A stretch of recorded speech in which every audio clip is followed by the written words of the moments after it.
నమస్తే, welcome to mirror TV plus. ప్రస్తుతం మనతో పాటు ఉన్నారు బీఆర్ఎస్ సీనియర్ నాయకులు డాక్టర్ వాసుదేవ్ రెడ్డి గారు. ఆయన అడిగి కాంగ్రెస్ ప్రభుత్వం చేస్తున్నటువంటి అసత్య ప్రచారాల మీద ఈయనతో మాట్లాడే ప్రయత్నం చేద్దాం. నమస్తే సార్. నమస్తే అండి. ఎలా ఉన్నారు సార్?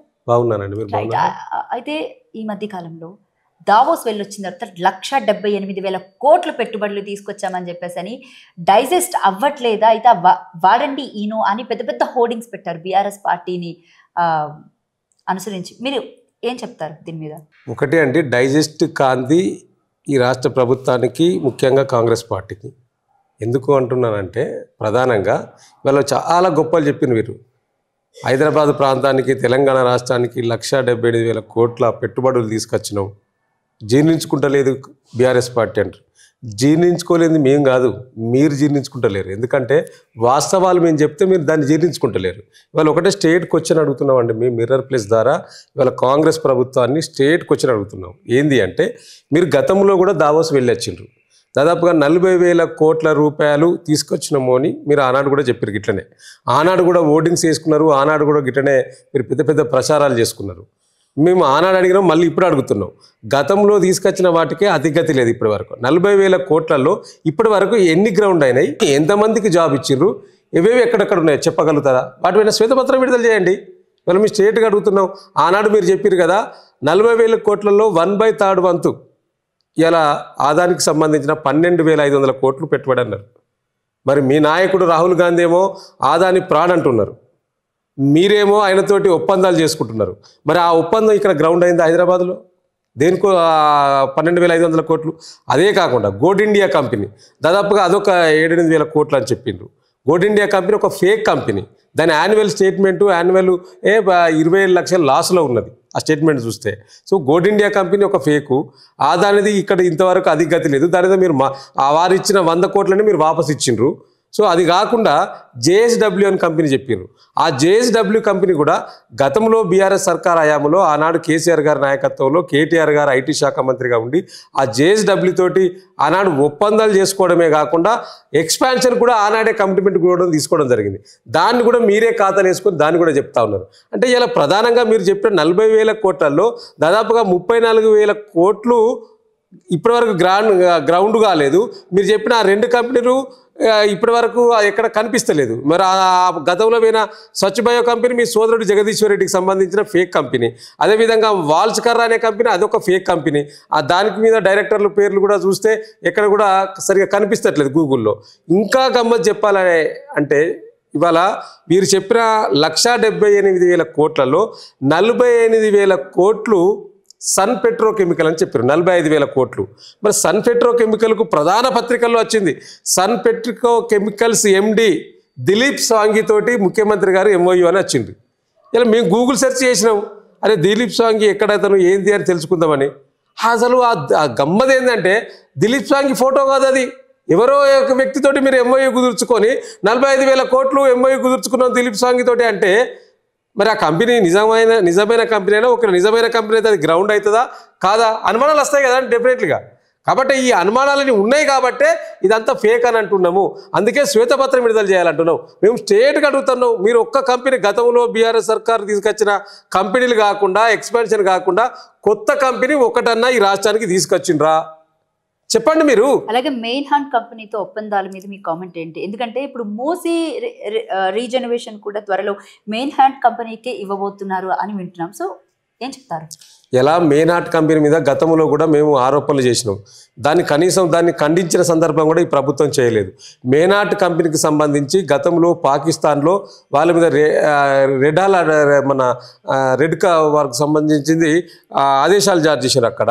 ప్లస్ రెండవది ఏంటి అంటే, 3,000 కోట్ల కుంభకోణం వారు అక్కడ చేసిండ్రు. వారి మీద అనేక ఆరోపణలు ఉన్నాయి మెయిన్ హార్ట్ కంపెనీకి సంబంధించి. ఆ మెయిన్ హార్ట్ కంపెనీ ఒక ఫేక్ కంపెనీ. దాన్ని ఎట్లా మీరు స్వాగతిస్తారని చెప్తా ఉన్నాం. ఇలా అదే మెయిన్ హార్ట్ కంపెనీ తోటి మొన్న వీరు దావోస్ వెళ్ళినప్పుడు కోసం వారిని కలవడానికి స్వయంగా సింగపూర్ అమెరికా పోయిండ్రు. అమెరికా పోయి వారిని కలిసి వచ్చిండ్రు మెయిన్ హార్ట్ కంపెనీ కాంట్రాక్టర్ను. అంత అవసరమే వచ్చిందండి. మీరు అంటే మీకు లావాదేవీలు ఏవో తెర వెనుక నడుస్తూ ఉన్నాయి. ఆ తెర వెనుక లావాదేవీలు నడుస్తూ ఉన్నాయి కాబట్టే ఇవాళ వీరందరినీ కూడా ప్రోత్సహిస్తూ ఉన్నారు. మీ ఈ యాటిట్యూడ్ ఎట్లా ఉన్నదో గతంలో మీరు ప్రభుత్వంలోకి వచ్చినాక కూడా మీ యాటిట్యూడ్ మార్చుకోలేదు అన్నట్టు దీనికి కనిపిస్తూ ఉన్నది. ఇలా ప్రధానంగా మూసికి రివర్ ఫ్రంట్కి సంబంధించింది కూడా ఇవాళ మెగా కంపెనీకి సంబంధించి ఇలా ఆనాడు పిసిసి అధ్యక్షుడిగా ఉన్నప్పుడు ఇదే ముఖ్యమంత్రి గారు ఏం చెప్పిండు, మెగా కంపెనీ ఒక ఆంధ్ర కంపెనీ ఒక ఈస్ట్ ఇండియా కంపెనీ అని చెప్పిన మీరు ఇవాళ అదే మెగా కంపెనీతోటి నువ్వు ఒప్పందాలు చేసుకుంటా ఉన్నావు. అదేవిధంగా ఆ మెగా కంపెనీకి మూసీ కూడా అప్పచెప్పే పరిస్థితి కనిపిస్తూ ఉన్నది. ఇలా మీరు చెప్పిన మేనాట్ కంపెనీ కూడా ఆ మూసీ ప్రాజెక్టుగా అప్పచెప్తే పరిస్థితి కనిపిస్తూ ఉన్నది. ఇవాళ మీరు పెట్టుబడులు తీసుకొచ్చిన దాంట్లో ఎవరితో చేసుకున్నారు? ఇలా మీరు జూబ్లీహిల్స్లో రోడ్డుకు అటువైపులా ఉంటారు, రోడ్డుకి ఇటువైపులా మెగా ఇన్ఫ్రా CEO కృష్ణారెడ్డి గారి ఇల్లు ఉంటుంది. దీనికోసం మీరు దావోస్ దాకా వెళ్ళన్నా ఇక్కడ మార్చుకోరాదా, ఇక్కడ MOU చేసుకోరాదా? ఇది మేమన్నది కాదు, ఇది మీ గురువార్యులు పక్క రాష్ట్ర ముఖ్యమంత్రి చంద్రబాబు నాయుడు గారే చెప్తా ఉన్నారు. ఆ జర్నలిస్ట్ అడిగిన క్వశ్చన్కు తెలంగాణ రాష్ట్రంలో ఇన్ని లక్షల కోట్ల పెట్టుబడులు వచ్చినాయి కదా, మరి మన రాష్ట్రానికి మీరు ఎక్కడ చెప్పకపోతే ఎన్ని లక్షల కోట్లు అని చెప్పి ఒక జర్నలిస్ట్ అడిగితే తెలంగాణ రాష్ట్రంలో జరిగిన పెట్టుబడుల గురించి ఆయన చెప్పిండు. ఇక్కడి నుంచి తీసుకుపోయి అక్కడ MOU కూర్చున్నారు, దానికోసం అక్కడ దాకా పోవన్నా అని మీ గురువార్యులు చంద్రబాబు నాయుడు గారే చెప్పారు కదా, మేమంటున్నది కాదు. కాబట్టి ఇవాళ అన్నిటిని కూడా ప్రజలను మభ్యపెట్టి ఏమర్చి మేమేదో తీసుకొస్తున్నాం అని చెప్పి, ఎందుకంటే ఈ రాష్ట్రంలో ముఖ్యమంత్రిగా ఉన్న రేవంత్ రెడ్డి గారిని ఎవరికి గుర్తిస్తలేరండి ముఖ్యమంత్రి అని. కాబట్టి ఇట్లా దావోస్కు పోయి అట్లా 4 రాష్ట్రాలు పక్క దేశాలు తిరిగేస్తారన్న నన్ను గొప్పగా కీర్తిస్తారేమో ఈ రాష్ట్ర ప్రజలని మీరు భావించుకున్నట్టున్నది. అందుకనే దావోస్ పేరు మీద 4 దేశాలు తిరిగొచ్చి లక్షల కోట్ల పెట్టుబడులు తీసుకొచ్చినామని గప్పాలు కొడుతూ ఉన్నారు తప్పితే వాస్తవికంగా ఆ పరిస్థితి ఇలా కనిపిస్తలేదు. మరి ఆ పరిస్థితి కనిపిస్తే మీరు గతంలో ఉన్న కంపెనీలు ఒక్కటి కూడా ఇక్కడ పెట్టుబడి పెట్టలే కదా, ఎంతమందికి ఉద్యోగాలు ఇచ్చారో శ్వేతపత్రం చేయండి. గతం మీదనే ప్రస్తుతం ఆధారపడి ఉన్నది కదా. సో కాబట్టి మీరు తీసుకొచ్చిన చెప్తున్న కంపెనీలు అన్నీ కూడా డొల్లా కంపెనీలు, కంపెనీల పెట్టుబడులు కూడా ఇక్కడ ఉంటాయా, పెడతారా పెట్టరా అనేది కూడా తెలియదు. ఇంకో అంశం ఏంటంటే వీరి ఆర్థిక శాఖ మంత్రి బట్టి విక్రమార్క గారు చెప్పారు, మొన్న చెప్పారు ఇలా MOU కుదుర్చుకున్న కంపెనీలన్నీ కూడా ప్రారంభించాలని లేదండి అని చెప్పి వారే స్వయంగా చెప్పిండ్రు. కాబట్టి మీరు ఎట్లా అవి ఇక్కడ ప్రారంభిస్తాయని భావిస్తూ ఉన్నారో మాకైతే అర్థమైతలేదు. సీఎం రేవంత్ రెడ్డి మొన్న రీసెంట్గా పెట్టినటువంటి సభ ఏదైతే ఉందో అందులో తిరుపతి రెడ్డి విషయంలో కుటుంబ పాలన బీఆర్ఎస్ పార్టీకి సంబంధించిన అధినాయకుడు ఎవరైతే ఉన్నారో కేసీఆర్ సీఎం, వాళ్ళ కొడుకు మినిస్టరు, కూతురికేమో MLC కట్టబెట్టి అల్లుడికేమో మినిస్ట్రీ ఇచ్చి కుటుంబ పాలన ఇక్కడ నడుస్తుంటే మా మీద పదే పదే దూషిస్తున్నారు. మా అన్నకి పదవి లేకపోయినా కూడా ప్రజలకి సేవ చేయడం తప్ప అని ఒక క్వశ్చన్ రేస్ చేశారు ఆయన. దీని మీద మీకు కామెంట్ ఏంటి సార్? అంటే కుటుంబ పాలన బీఆర్ఎస్ పార్టీలో కనబడుతుందా లేకపోతే అటు కాంగ్రెస్ పార్టీలో కనబడుతుందా? కుటుంబ పాలన కాదు, కాంగ్రెస్ పార్టీలో పెట్టిగా బేసిక్గా కుటుంబాల పాలన కనబడుతుందా? ఇవాళ స్పష్టంగా కనిపిస్తూ ఉన్నది. ఇప్పుడు నిజం నిలకడగా తెలుస్తుంది అన్నట్టు ఈయన గతంలో ముఖ్యమంత్రి గారు PCC అధ్యక్షుడిగా ఉన్నప్పుడు పదే ఆరోపణలు చేసిండ్రు. కాంగ్రెస్ పార్టీ అందరూ కూడా చాలామంది కుటుంబ పాలన, కేసీఆర్ కుటుంబ పాలన నడుతుంది, కేసీఆర్ కుటుంబ పాలన నడుతుంది. మేము ఆనాడు కూడా ఖండించడం, మళ్ళీ ఇప్పుడు చెప్తా ఉన్నాం, కేసీఆర్ కుటుంబ పాలన కాదు, అది ఉద్యమాల పాలన. ఉద్యమాలకు వెళ్ళి వచ్చిన వాళ్ళందరూ కూడా కేటీఆర్ గారైనా, హరీష్ రావు గారైనా, కవిత గారైనా వీరంతా కూడా ఉద్యమాల నుంచి వెళ్ళి పుట్టుకొచ్చిన వాళ్ళు. ఆటోమేటిక్గా ప్రభుత్వం వచ్చినప్పుడు కూడా వారు కూడా ప్రజాక్షేత్రంలో ఉన్నారు కాబట్టి ప్రజల మన్నలు పొందింది కాబట్టి వాళ్ళు రాజకీయాలు ఉండగలిగినరు. సో ఇవాళ నడుస్తున్నది ఏంది? ఇలా మీరు అధికారంలోకి వచ్చింది చేస్తున్నది ఏమున్నది? ఇలా స్వయంగా మీరే ఒక రాజ్యాంగం అమల్లోకి వచ్చిన రోజును రాజ్యాంగాన్ని విస్మరించి రాజ్యాంగాన్ని తుంగలు తొక్కే విధంగా మా తమ్ముడే చూసుకుంటాడు ఈ జిల్లాను మొత్తం, ఈ కాన్స్టిట్యూన్సీని మొత్తం అని మీరే ముఖ్యమంత్రిగా చెప్పినాక ఇంకేమున్నదండి? ఇంకా రాజ్యాంగం ఎక్కడిది? ఇలా ఒక ప్రభుత్వ అధికారిక కార్యక్రమాలలో ఏ పదవి లేకున్నా మీరు ఎట్లా కూర్చుంటబెట్టిండ్రు అక్కడ? అంటే అధికార దుర్వినియోగం జరగలేదు అక్కడ? ఆయన అధికారి కాదు, ఆయన ప్రజాప్రతినిధి కాదు, ఎట్లా స్టేజ్ మీద కూర్చుంటాడు? అది ఒక చీఫ్ సెక్రటరీ పక్కపంటి కుర్చీలో కూర్చుండబెట్టిండ్రు. మీరే చెప్తా ఉన్నారు మా తమ్ముడు చూసుకుంటాడని. ఇక మీరే అంత స్వయంగా చెప్పినాక ఇక దోపిడీ కంటే ఎక్కడిది? ఎంతైనా చేసుకోవచ్చు. ఇలా ఒక కలెక్టర్ సెల్యూట్ కొడతా ఉన్నాడు, ఒక SP సెల్యూట్ కొడతా ఉన్నాడు మీ తమ్మునికి. మీ తమ్మునికి ఉన్న పదవి ఏంది? ఎవరైనా పదవులకు గౌరవం ఇస్తారండి. రాజ్యాంగబద్ధంగా ఉన్న పదవులకు ప్రతిదానికి కూడా ఎంత పెద్ద ఆఫీసర్ అయినా ఆ రాజ్యాంగబద్ధంలో పదవులు ఉన్న వారిని గౌరవిస్తారు. మరి మీ తమ్మునికి ఏ పదవి లేదు కదా, ఎందుకు గౌరవించాలి? అంటే నీ తమ్ముడిని నువ్వు అధికారం చెలాయించే విధంగా పురమాయిస్తావు, అదేవిధంగా మీ అల్లునికి కాంట్రాక్టర్లు కట్టబెడతావు, అదేవిధంగా మీ పార్టీలో ఉన్న ముఖ్య నాయకులు వారి వారి కొడుకులు ఉండవచ్చు, వారి వారి కూతుళ్ళు ఉండవచ్చు, వారి వారి కుటుంబ సభ్యులు ఉండవచ్చు. అసలు నీ పార్టీ కుటుంబ పాలన పార్టీ కదా. నువ్వు కుటుంబ విషయానికి వస్తే కాంగ్రెస్ పార్టీ ఎవరిదండి? జవహర్లాల్ నెహ్రూ నుంచి మొదలు పెడితే ఇందిరాగాంధీ, రాజీవ్ గాంధీ, రాహుల్ గాంధీ, ప్రియాంక గాంధీ వీళ్ళంతా ఎక్కడి నుంచి వచ్చిండ్రు? అంటే సెంట్రల్ దాకా విషయం పక్కన పెడితే తెలంగాణలో ఎన్ని కాంగ్రెస్ పార్టీలోని ఎంతమంది కుటుంబాల పాలన నడుస్తుందంటారు మీరు? డెఫినెట్లీ అండి. ఇప్పుడు సెంట్రల్ కాదు, ఇప్పుడు సెంట్రల్ స్టేట్ అని కాదండి. వాళ్ళ పార్టీ కాంగ్రెస్ పార్టీ, జాతీయ పార్టీ, డెఫినెట్గా చర్చ వస్తుంది తప్పకుండా. కాబట్టి వాళ్ళ పార్టీ కుటుంబ పార్టీ. ఇవాళ ఈ రాష్ట్రంలో వాళ్ళ పార్టీలో ఉన్న నాయకులు నేను ఒక్కొక్కల పేరు చెప్తాను. ఇవాళ రేవంత్ రెడ్డి గారు వాళ్ళ తమ్ముడిని పదవిలు ఇవ్వకుండా అధికార దుర్వినియోగానికి పాల్పడుతూ ఇష్టం వచ్చినట్టు చేయించుకుంటా ఉన్నాడు. ఇలా బట్టి విక్రమార్క గారు వారి సతీమణిని తెర వెనుక పెట్టి 10% ఏదో అని చెప్పి అన్ని పత్రికల్లో వచ్చినాయి కదా, ఆమె చూస్తూ ఉన్నది. ఇలా ప్రధానంగా వివేక్ గారు ఎమ్మెల్యే, వారి సోదరుడు ఇంకొక ఎమ్మెల్యే, వారి కొడుకు ఎంపీ. అదేవిధంగా ఇలా రాజగోపాల్ రెడ్డి గారు ఒక ఎమ్మెల్యే, కోమటిరెడ్డి వెంకటరెడ్డి గారు మంత్రి ఉంటాడు. ఇలా ప్రతి దాంట్లో కూడా ఇలా ఎక్కడ లేరండి. ఇలా ఈ స్టేట్లో మీరున్న బట్టి విక్రమార్క గారు ఆర్థిక శాఖ మంత్రి ఉంటాడు, వారి సోదరుడు ఎంపీగా ఉన్నాడు. సో ఇవన్నీ ప్రజలకు తెలియదు అనుకుంటున్నారా? చూస్తలేరు అనుకుంటున్నారా? కాబట్టి ఇవన్నిటి కూడా ప్రజలు గమనిస్తూ ఉన్నారు. కుటుంబ పాలన ఎవరిది, కుటుంబేతర పాలన ఎవరిది, ఎవరు నిజాయితీగా పరిపాలిస్తున్నారు, ఎవరు ప్రజల పక్షాన పోరాడుతూ ఉన్నారు, ఎవరు ప్రజల పక్షాన ప్రజల సంక్షేమం కోసం పనిచేస్తూ ఉన్నారు అనే విషయాలన్నీ కూడా ప్రజలు గమనిస్తూ ఉన్నారు. మీరు చెప్పినంత మాత్రాన అదేదో పెద్ద ప్రజలేదో భావించి అది చేస్తారనేది చాలా శుద్ధ తప్పు. ఇవాళ రేవంత్ రెడ్డి గారు వారు చేస్తున్న పరిపాలన అన్నిటి కూడా గమనిస్తూ ఉన్నారు ప్రజలు. ప్రధానంగా మీరు తీసుకొచ్చిన పెట్టుబడులు కావచ్చు, మీరు ఇస్తున్న సంక్షేమ పథకాల విషయాలు కావచ్చు. ఇలా మీరు అదే వేదిక మీద మీరు ఇందిరమ్మ ఇండ్ల పథకాన్ని బ్రహ్మాండంగా ప్రారంభించమని చెప్పి కొన్ని ప్రొసీడింగ్ కాపీలు ఇచ్చిండ్రు. ఇలా ప్రజలు చర్చించుకుంటున్నది ఏంటి అంటే, ఇలా గతంలో కూడా మీరు ఖమ్మం ఉమ్మడి జిల్లాలో భద్రాచలంలో గత సంవత్సరం మార్చి నెలలో ఇందిరమ్మ ఇండ్ల పథకాన్ని బ్రహ్మాండంగా ప్రారంభించారు ఆనాడు మీరు. అప్పటి రెవెన్యూ శాఖ మంత్రి పొంగులేటి శ్రీనివాసరెడ్డి ఇప్పుడు అక్కడనే ఉంటుండు కదా, అదే జిల్లా మంత్రి కదా, వారే స్వయంగా ఆ ఏర్పాట్లన్నీ చేసిండ్రు. అక్కడ ఇందిరమ్మ ఇళ్ల పథకాన్ని ప్రారంభించారు. మళ్ళీ మీరు మొన్న కోస్గిలో నారాయణపేట జిల్లాలో అక్కడ మళ్ళీ మీరు ఇందిరమ్మ ఇళ్ల పథకాన్ని 4 పథకాలు ప్రారంభిస్తున్నామని చెప్పిండ్రు. అంటే ఇది ఎట్లున్నది అంటే, అదేదో సిరిమల కోట సినిమా మన తనిఖీల బరిని చూసినట్టు, మా చెల్లికి మళ్ళీ మళ్ళీ గల్లీలో పెళ్ళి అన్నట్టు మా ప్రారంభించిన పథకాలనే మళ్ళీ ప్రారంభిస్తున్నారు. చేసిన కార్యక్రమాలే మళ్ళీ చేస్తున్నారు, గొప్పలు చెప్పుకుంటా ఉన్నారు. ఇలా ప్రచార ఆర్భాటాలు తప్పితే ప్రజల సంక్షేమాన్ని విస్మరించింది ప్రభుత్వము. ఇది స్పష్టంగా కనిపిస్తూ ఉన్నది. మీరు గతంలో చెప్పిన మాటలకు ఇప్పుడు చేస్తున్న పనికి చాలా తేడా ఉన్నది. ఎన్నికలప్పుడు ఏం చెప్పారు? ఎన్నికలప్పుడు అందరికీ అన్నీ అన్నారు, ఇప్పుడు కొందరికి కొన్ని అంటూ ఉన్నారు. దానికి షరతులు వర్తిస్తాయి అంటున్నారు. ఏదైనా మనం ఆ స్కీమ్లో ఏదైనా కొనడానికి మార్కెటింగ్ పోతే కింద షరతులు వర్తిస్తాయి అన్నట్టున్నది. ఇవాళ ఈ కాంగ్రెస్ ప్రభుత్వం వచ్చినాక ప్రతిదానికి షరతులు వర్తిస్తాయని పెట్టుకోలేదు మీరు ఆనాడు. ఇలా ఆనాడు మీరేం చెప్పిండ్రు?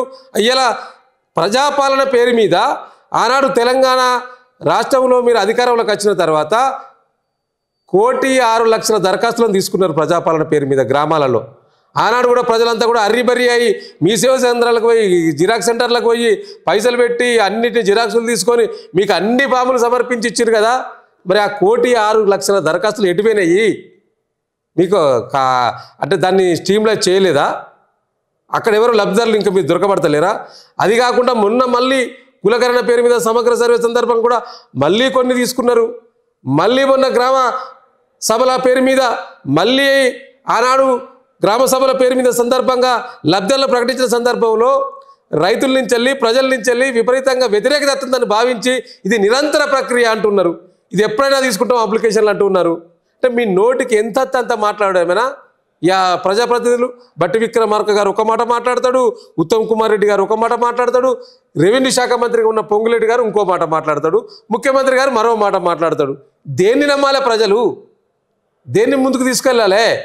రైతు భరోసా విషయానికి వస్తే ఏం చెప్తారు? తెల్లవారేసరికి అర్ధరాత్రి 12 గంటలకు టకీ మెసేజ్లు వస్తాయా అన్నారు. అంటే మన సీఎం రేవంత్ రెడ్డి అన్న మాట ప్రకారం వెంటనే 15 నిమిషాల తర్వాత మార్చి 31 రోజు అని చెప్పేసి అని ఇంకొక కామెంట్ జరిగింది. పొంతన లేని మాటలు అసలు అంటే ఆచితూచకుండా అలా ఎలా మాట్లాడగలుగుతున్నారు? అంటే ప్రతిపక్ష పార్టీగా మీ కామెంట్ ఏంటి? ఇవాళ టకీమని అకౌంట్లో పడతాయని చెప్పిన రాష్ట్ర ముఖ్యమంత్రి గారు వారే 2 మాటలు మాట్లాడి నేను ఇంతకుముందు చెప్పిందట్లు అదే ఒక్కొక్కరు ఒక్కొక్క మాటకు తేడా ఉన్నది. ఇలా అది నాలికరా తాటిమట్టనా నోరా మోరా ఎట్లా పడితే అట్లా మాట్లాడతారు ఒక రాష్ట్ర ముఖ్యమంత్రి గారు. ఒక రాష్ట్రంలో ఉన్న మంత్రులు మాటకు విలువ ఉండదా? ఈ ప్రజలు భావించుకుంటున్నారు. కింద మిమ్మల్ని ట్రోల్ చేస్తూ ఉన్నారు సోషల్ మీడియాలో. మీ మాటలను చూసి నవ్వుకుంటా ఉన్నారు. ట్రోల్ చేసి బీఆర్ఎస్ పార్టీ వాళ్ళే అని అంటున్నారు వాళ్ళు. ఇలా వాళ్ళకి ఏముందంటే పచ్చ కామెరలకంతా పచ్చగానే కనిపిస్తుందట. మీకు ఎంతసేపు బీఆర్ఎస్ పార్టీ మీద పడి ఏడవడం తప్పితే ప్రజలు ఎవరు పార్టీలో ఎవరో మీకు తెలుస్తలేదు. ప్రజలు చేసేదాన్ని కూడా పార్టీకి ఆపాదిస్తూ ఉన్నారు. ఎందుకంటే ప్రజలు చేస్తూ ఉన్నారంటే ఉన్నిచ్చేది పోతుంది ఈ రాష్ట్రంలో మీరు ప్రభుత్వంలో అనే ఉద్దేశంతో దాన్ని మా మీద ఆపాదిస్తూ ఉన్నారు. కాబట్టి ఇవాళ టకీ కాదు. మీరు వేసింది ఎంత? మీరు మండలానికి ఒక గ్రామం వేసి ఆ ఒక గ్రామంలో దాదాపుగా 570 గ్రామాలకేమో వేసి 560 కోట్లు ఏమో వేసి టకీ పడ్డాయి బ్రహ్మాండంగా చేసినామని చెప్తా ఉన్నారు. మేము ఆనాడు బీఆర్ఎస్ సర్కార్ హయాంలో కేసీఆర్ గారి నాయకత్వంలో రైతులకు 69,50,000 మంది రైతులకు 70,000 కోట్ల రూపాయలు రైతు బంధుదారు ఇచ్చినాం. 28,000 కోట్ల రూపాయలు రైతు రుణమాఫీదారు అందజేసినాం. దాదాపుగా 1,00,000 కోట్ల రూపాయలు ఓన్లీ రైతుల కోసమే ఆనాడు బీఆర్ఎస్ సర్కారు కేసీఆర్ గారు ఖర్చు పెట్టిందండి.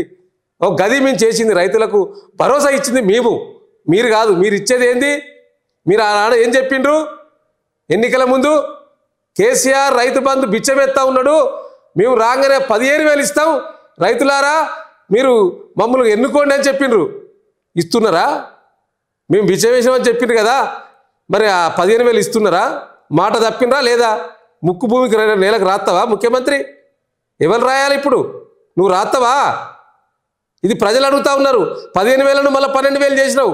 ఆ 6,000 ఏమన్నా రాష్ట్రంలో ఉన్న రైతాంగానికి 70 లక్షల మంది రైతులకు ఇస్తున్నావు అని చెప్పినా నువ్వే ఆ వేదిక మీద చెప్పినావు కదా. 70 లక్షల మంది రైతులకు అందజేస్తున్నావు అని ఇచ్చినావా? నువ్వు ఇచ్చింది ఎంత? 4 లక్షల పైన రైతులకు ఎంత? 560 కోట్లు ఇప్పటి వరకు. నువ్వు మార్చి 31 మళ్ళీ చెప్పినావు. అది ఏ మార్చి? 25 మార్చా, 26 సంవత్సరం మార్చా, 27 సంవత్సరం మార్చా? ఏ మార్చి అనుకోవాలి మేము? ఎప్పటి వరకు అందుతాయి అందరికీ? సో ఇదంతా కూడా ఎట్లా ఉన్నదంటే అవసరం తీరదాకా ఒకటి, అవసరం తీరినాక మరొకటి అన్నట్టు ఇవాళ ఈ రాష్ట్ర ప్రభుత్వం ముఖ్యమంత్రి గారు మళ్ళీ రేపు స్థానిక సంస్థల ఎన్నికలు రాబోతూ ఉన్నాయి కాబట్టి దాంట్లోకి వెళ్ళి గట్టెక్కాలి కాబట్టి ఇవన్నీ చేస్తూ ఉన్నాం చెప్పడానికి తప్పితే ఇలా వాస్తవంగా గ్రౌండ్లో ఆ పరిస్థితి లేదు. ఇలా ప్రజలందరూ కూడా మిమ్మల్ని విమర్శించుకుంటా ఉన్నారు. మీ యొక్క పాలన చూసి నవ్వుకుంటా ఉన్నారు ముఖ్యమంత్రి గారు. ఆర్టీసీ విషయానికి వస్తే కనుక నిన్న జేఏసీ కార్మికులంతా కూడా సజ్జనార్కి వెళ్ళి త్వరలో ఆర్టీసీకి సంబంధించిన లావాదేవీలన్నీ క్లియర్ చేయాలి, అలాగే ప్రభుత్వంలో విలీనం చేయాలి అని చెప్పేసి అని అన్నారు. లేనిచో ఫిబ్రవరి 9 నుంచి సమ్మెకి దిగుతామని చెప్పేసి అని అన్నారు. అయితే ఈ పక్కన ఏంటంటే ప్రభుత్వం ఏమో ఆర్టీసీని మర్జ్ చేయాలని చూస్తుంది, ప్రైవేటీకరణ చేయాలని చూస్తుంది. అలాగే ఆర్టీసీకి సంబంధించి ఇప్పుడు ఫ్రీ బస్ ఏదైతే ఉందో అది త్వరలో తీసేయబోతున్నారా? ఏంటి అసలు దాని పరిస్థితి ఏంటి? ఇవాళ మహాలక్ష్మి పథకంలో ఉచిత బస్సు పెట్టినామని చెప్పి బాగా గొప్పలు చెప్పుకున్న ఈ ప్రభుత్వంలో ఇవాళ వాస్తవాలు తెలుస్తూ ఉన్నాయి. అందుకనే పెద్దలు అంటారు నిజం నిలకడగా తెలుస్తుంది అంటారు. రాగానే మొత్తం మహిళలకు అందరికీ ఉచిత బస్సు అంటారు. సంతోషం చేసినాం, వారే ఉచిత బస్సు ఇచ్చారు కదా అని. బస్సుల సంఖ్య పెంచకపోతుంది. ఇవాళ ఇప్పటి వరకు 2,800 కోట్ల రూపాయలు బకాయిలు ఉన్నాయండి ఆర్టీసీకి. అందుకనే ఆర్టీసీలో సంబంధించిన ఎంప్లాయీస్ అందరూ కూడా, కార్మికులందరూ కూడా వారు ఏమడుగుతా ఉన్నారంటే వారికి జీతాలు ఇవ్వలేని పరిస్థితి, ఓడీలు తీసుకొని జీతాలు ఇస్తున్నారు వాళ్ళకు ఎంప్లాయీస్కు. ఇది వారే చెప్తా ఉన్నారు. ఇలా ఆర్టీసీ జేఏసీ వాళ్ళు ధర్నా చేయడానికి పిలిపివ్వడానికి కూడా ప్రధాన కారణం అదే. సమ్మె చేయడానికి ప్రధాన కారణం ఏంటిది? ఇవాళ మీరు ఎలక్ట్రికల్ బస్సు పేరు మీద ప్రైవేటీకరణ దిశగా చేస్తూ ఉన్నారు. గత బీఆర్ఎస్ సర్కారు కేసీఆర్ గారి నాయకత్వంలో ఆర్టీసీ కార్మికులందరినీ కూడా ప్రభుత్వ ఉద్యోగులకు గుర్తించింది. ప్రభుత్వంలో విలీనం చేస్తామని చెప్పి జీవో ఇచ్చింది. ఆ జీవోను మీరు ఎందుకు ఇంప్లిమెంటేషన్ చేస్తలేరు? రేవంత్ రెడ్డి గారు ప్రభుత్వం చెప్పినాం కదా, చేస్తారని చెప్పారు కదా. దానికోసం వాళ్ళు ఇలా సమ్మెకు సైరన్ ఊదుతూ ఉన్నారు. కాబట్టి ఇలా ఆర్టీసీ పేరు మీద మీరు ప్రజలకు చెప్పేదంతా కూడా బయట చేస్తూ ఉన్నారు. మీరు ఎక్స్ప్రెస్ బస్సులో ఫ్రీ అన్నారు మహిళలకు, లగ్జరీ బస్సులలో మిగతా బస్సులలో ఛార్జీలు పెంచిండ్రు. ఇలా సామాన్య జనానికి ఇబ్బంది అవుతూ ఉన్నది. ఆ ఉన్న ఎక్స్ప్రెస్ బస్సులలో కనీసం చాలని సీట్లు దాంతో కొట్టుకుంటున్న సందర్భం, మిగతా బస్సులకు వెళ్ళలేని పరిస్థితి, ఛార్జీలు పెంచిన పరిస్థితి, ఇవన్నీ కూడా ఒక చేత ఇచ్చి ఇంకో చేత గుంజుకోవడం, ఎడమ చేతి ఇచ్చి కుడి చేత గుంజుకునే కార్యక్రమాన్ని ఇలా ఈ రాష్ట్ర ప్రభుత్వం చేస్తూ ఉన్నది. ఆర్టీసీ ఎంప్లాయీస్ కూడా ఇలా వాళ్ళు కూడా తేరుకున్నారు కాబట్టే ఇలా ప్రభుత్వాన్ని ప్రశ్నిస్తారు. ఒక్క వర్గం కాదండి, ఇలా ఆర్టీసీలో ఉన్న ఎంప్లాయీస్, ఉద్యోగ ఉపాధ్యాయ కార్మిక వర్గాలు ప్రతి వర్గం కూడా ఇలా రోడ్డెక్కింది. ఏ వర్గం రోడ్డెక్కలే మీ పాలనలో ముఖ్యమంత్రి గారు? ఈ మీ 13 నెలల పాలనలో అన్ని వర్గాలు మిమ్మల్ని ఈసడించుకుంటా ఉన్నాయి. ఏ వర్గం సంతోషంగా లేదు ఈ రాష్ట్రంలో. ఇది వాస్తవం. ప్రజల్లో మీరు పోతగానే తెలుస్తుంది. మీరు మొన్న గ్రామ సభలు పెడితే ఎక్కడికి పోకపోతురి, మీరు విదేశీ పర్యటనలకు పోతురి పెట్టుబడుల పేరు మీద. మీ ఇంకో మిగిలిన నాయకులు కర్ణాటక వాయే. ఎవరుంటున్నారు, ఎవరు సమయం ఇస్తున్నారు? ఇక్కడ పరిపాలన ఏం జరుగుతుందనేది రివ్యూ చేసే పరిస్థితి ఉన్నదా? ఇంకొకటి అడుగుతూ ఉన్నారండి వాళ్ళు ఎంతసేపు. ప్రతి సందర్భంలో అడుగుతున్నారు ఏంటిది అంటే, కేసీఆర్ అసెంబ్లీకి ఎందుకు వస్తలేడు అంటున్నారు. ఇలా స్టేట్కి వచ్చి అడుగుతున్నావు. ముఖ్యమంత్రి రేవంత్ రెడ్డి గారు సెక్రటరీకి ఎందుకు పోతలేడండి? మేము ఆనాడు కట్టించిన పోలీస్ కమాండ్ కంట్రోల్లో కూర్చొని రివ్యూలు చేస్తున్నాడు ఎందుకు? సెక్రటరీ ఉన్నది కదా, నువ్వు సెక్రటరీ కోసం వాస్తులు మార్చినావు కదా, గేట్లు మార్చినావు కదా, ఎందుకు సెక్రటరీ పోతలేవు? మీ ఇంట్లోనే కూర్చొని రివ్యూలు చేస్తూ ఉన్నావు, లేదా కమాండ్ కంట్రోల్లో కూర్చొని రివ్యూలు చేస్తున్నావు. నువ్వు సెక్రటరీ కూడా అవసరం లేదా? రైట్. అయితే లగచర్ల విషయానికి వస్తే రైతులు ఈరోజు రీసెంట్గా విడుదలైనట్టు, అంటే మిగతా ఎవరైతే రైతులు ఉన్నారో వాళ్ళు కూడా విడుదల అయినట్టు తెలుస్తుంది. అయితే లగచర్ల ఇన్సిడెంట్కి సంబంధించి బేసిక్గా తిరుపతి రెడ్డే డైరెక్ట్గా వాళ్ళ మీద హింసాకాండకు పాల్పడినట్టు మొన్న సీఎం రేవంత్ రెడ్డి చేసినటువంటి కామెంట్స్ ఆజ్యం పోసాయని అనుకోవచ్చా మనం? డెఫినెట్లీ అండి, మీరు మంచి క్వశ్చన్ అడిగింది.